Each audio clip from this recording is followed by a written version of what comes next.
What's up, Eagles Nation? What's going on, NFL world? To all our division rivals, special shout out to you, Cowboy fans who may be lurking behind the scenes. This is Steven Hyder. This is Gate City Sports Channel, and this is the sports channel where the cerebral NFL fan comes for about 10 minutes of daily content. Sorry, apparently my dog is very happy about something over here. Today's topic, guys. So today we're going to get into a segment that I call Pick Six. It's something I started a couple of weeks ago to where basically I take 3 home teams, I take 3 away teams, and I give you one upset prediction. Now, look, the premise of this is quite flawed if you're looking for accuracy, guys, because guaranteeing that you can pick out the 3 home teams and the 3 away teams that'll, generally speaking, win or lose is pretty far-fetched. The way I like to do it is kind of give you a lock at home and give you a lock away, give you kind of like one of those like kind of almost 50-50 games where I'm standing with it, and then basically one of those games where I'm taking a shot, I'm taking a chance on those teams, home and away. It's kind of the layers of it, if you will. Then I take one upset game, which is, generally speaking, it's a stretch for it to happen, but if you look at it deeper, you could see where maybe the elements are right for such an upset to occur. Okay, before I get into my picks, man, let's talk for a second about this Philly and Dallas game, which will be featured on this pick segment. This is what I'm going to say about it. This is a big game. This is a huge game. The Eagles got to go show some heart, man, because I'm going to make a video probably early this week where I talk about the front office. I'm not sold on what the front office thinks about this team, if I'm going to be quite honest. I'm going to break down the front office because that's a very broad way of saying something because there's multiple levels to the front office. With that said, I think we kind of need to win this game if we're looking at trade prospects. I think we need to convince this front office we have a shot at the title, the division title. Because once they can see that we have a shot at the division title, I think then it kind of warms them up to like, okay, we need to analyze and evaluate this roster and just see what we have to do to make a Super Bowl push. So I think this game is more important than it might lend on be. Hang on, guys. Give me 1 second. Yo, you can't be licking your paws. All right. Home teams. My 3 home teams. All right, guys. Let's go to game 1. Dolphins at the Bills. I'm going to take the Bills in this game just because, look, that Bills defense is ridiculously good. That Dolphins offense, leaves something to be desired. I think a lot of this depends, if they were if Fitzpatrick is starting, and I don't know who their starting quarterback is, just to be honest, I don't know if it's Rosen or Fitzpatrick, but if Fitzpatrick is playing, Fitzpatrick, I think, is dynamic enough to actually win a football game like this, just because I don't think the Bills have the offense to quite put up the numbers. But with that said, at home, the way this Bills defense is playing, I'm going to go with the Bills here. Ravens at Seahawks. All right. So this game would be more of my kind of a 50-50 toss here. This is what I'm going to say. This is going to feature into a later video, or I'm sorry, a later pick. When you travel from the East Coast to the West Coast, it's difficult to play like that. On top of that, when you travel from the East Coast to the West Coast to a place like Seattle, the 12th man, it's incredibly difficult to play. Like that is they definitely have that 12th man element, guys. That's a very loud environment. It's a very difficult environment to play in, and I buy into Lamar Jackson's talent. I do not buy into this team. So I'm going Seahawks there, and I know that's a bit of a toss-up. I know Baltimore is a little desperate to try to revive this season, but I'm going Seahawks there. Texans at Indianapolis. This is definitely like me kind of taking a bit of a chance here because I think this one could be argued either way. I think the Texans probably have the hotter hand coming in, even though Indianapolis just, basically beat Kansas City. But actually both these teams beat Kansas City, so I don't know that you can use either of that. But here's the deal. Texans are definitely coming in with a hot hand offensively. With that said, this is what I'll say. I think this game is in Indianapolis, so there's the added element of protecting your home. I think Indianapolis is a much more balanced football team than Houston is.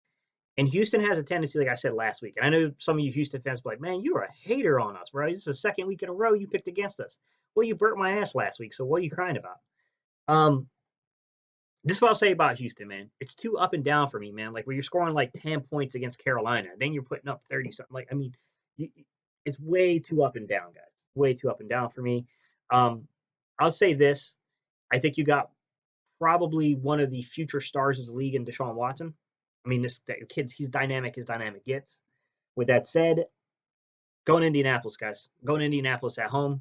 That's the one pick where I kind of feel like shit. That one might come back to bite me in the ass, but I'm going on record picking Indianapolis. 308 teams, my 308 teams, guys.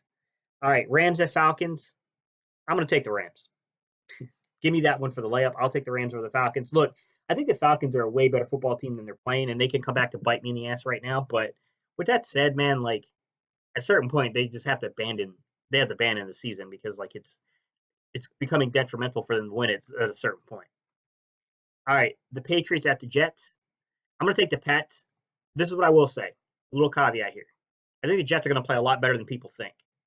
I think Sam Darnold is the truth. Eagles at Cowboys. All right, this is the one where it's a 50-50 throw, guys. I'm going against the trend here. Dallas is at home. They're on a 3-game slide. They need this game desperately.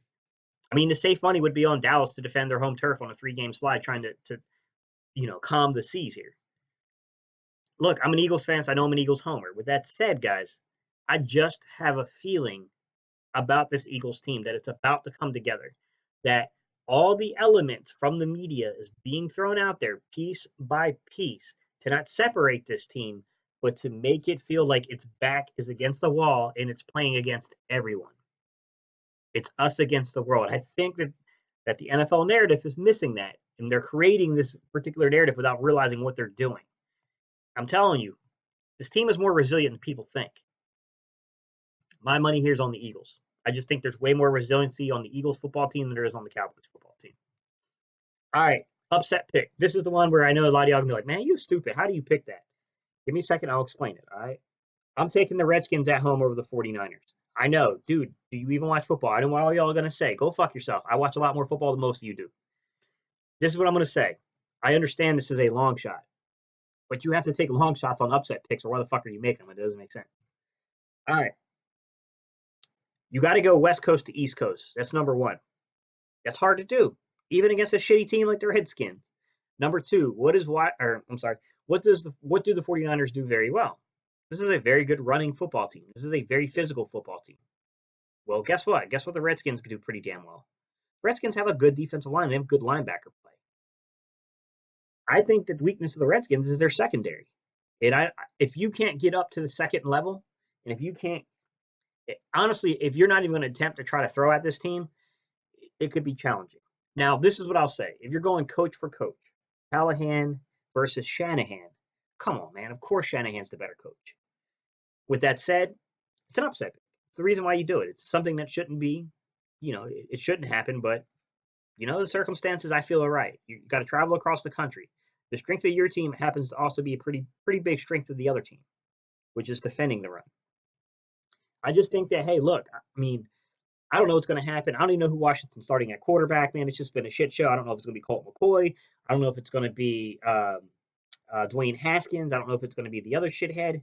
I mean, who knows? I'm just saying the conditions feel right for a major upset like this to take place.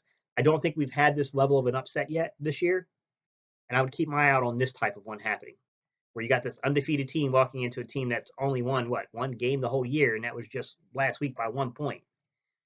I don't know, man. I don't know. Something just tells me that's something's going to happen there. All right, y'all. Gate City Sports Channel, Steven Hyder. That's my picks, guys. Time to end the video. Like, comment, and subscribe. And oh, yeah. Sunday Night Football, baby. Here we go. EAGLES. Let's go Eagles, guys.